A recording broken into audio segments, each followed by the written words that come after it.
difficult for many of us to realize that there's a whole generation not familiar with Edward R. Murrow. Then his name just appears in the history book. For those of us in broadcast news, we set the standards. As former CBS commentator Eric Severide said about Murrow's death in 1965, he was a shooting star who will live in his afterglow for a very long time. In a small way, Governor Murrow suppose he was trying to keep that glow alive.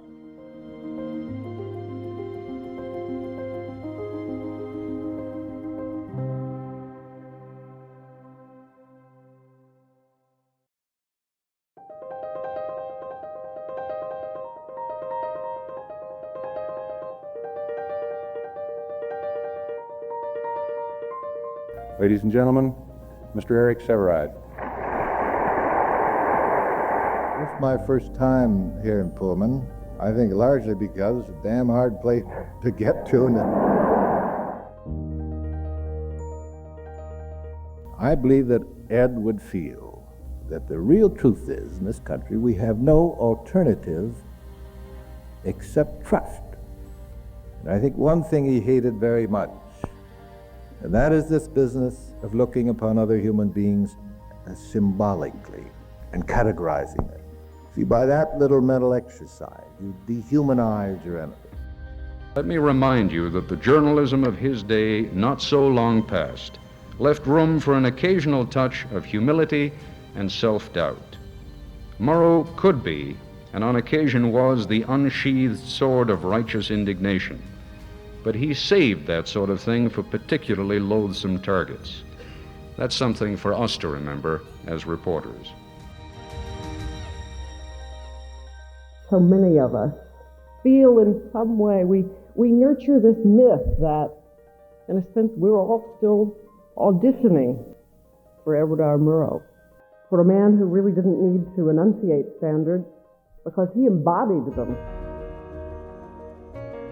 We live in a time when events happen with great acceleration, and what a journalist and those who work with them and even against them in our adversary system, government and the media, have to be prepared to think about is what they will do when the roof falls in.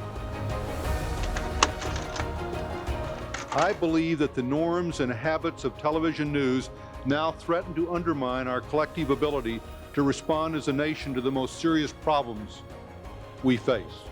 This instrument can teach. It can illuminate, yes, and even it can inspire. But it can do so only to the extent that humans are determined to use it to those ends. Otherwise, it is merely wires and lights in a box. The old boys who have come out of this school proved to be made out of old leather and hamstrings. We don't go down easy, and Ed Murrow never went down easy. He didn't care about how he looked. He didn't care much about how he sounded. He cared about covering and presenting the news. How precious is that? So finally, my wife asked the toughest question. Will you, she said the other day, tell these young people at Ed Murrow's alma mater to go into journalism or to do something else? If you believe what Murrow stood for, that broadcasting is a public service, then I would say to all of you who are thinking about it, please come into the business. We need you. American journalists should return to their real mission, to follow the truth wherever it leads us. As Murrow said, we are all responsible.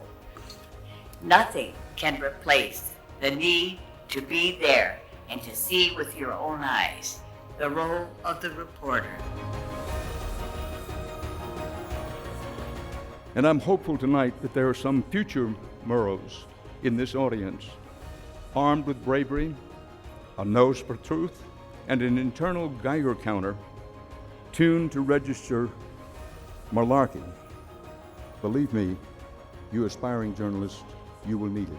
No, we can't know journalism's future, but I see every reason to hope that our yearning for the values of Edward R. Murrow, integrity, courage and empathy will and are rising again, and that we will lift truth off its knees and reawaken our compassion. Our republic has been on the edge of calamity before. Truth, though, as Ed Murrow believed in practice, was stronger than name-calling and accusation and innuendo.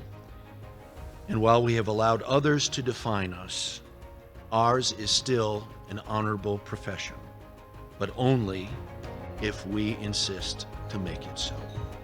Thank you.